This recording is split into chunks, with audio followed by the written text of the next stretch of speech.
everyone, welcome back to another episode of Wake&Tech. In today's video, I'm going to guide you through how to log into Paychex employee account. Paychex is an American provider of human resource, payroll, and benefits outsourcing services for small to medium-sized businesses. If you'd like to log in as an employee, then keep watching the video till the end. Don't forget to subscribe to our channel by hitting that subscribe button.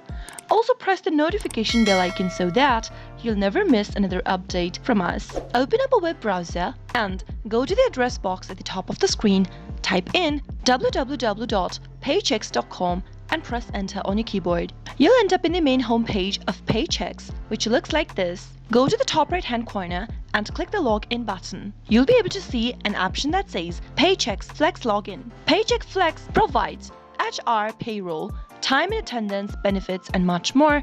You can click on this link right here and you'll be able to log in by entering your credentials. If you do not use Paychex Flex as an employee and if you're unsure which login option to use, click on this Paychex Flex link. In the username text box on the next page, type in your username. In case you've forgotten your username, you can click on Forgot Username or Password link and follow the on-screen prompts. If you've not enrolled into Paychex Flex yet, click on the sign up link and follow the instructions to register. After you're done entering your username, click the next button right next to the box. But make sure to enter the valid username in the text box. On the next page, after you hit the next button, if your credentials are correct, you'll be verified as an employee and you'll be able to enter the password for your account. Simply follow the on-screen prompts, type in your password and click the login button to log into your account. That is how you can easily log into your employee account for Paychex. I hope the tutorial was helpful to you. If it was, go ahead and give us a thumbs up. Comment down in the comment box if you have a question or a feedback for us. I'll soon be back with more tutorial videos like this. Thank you for watching.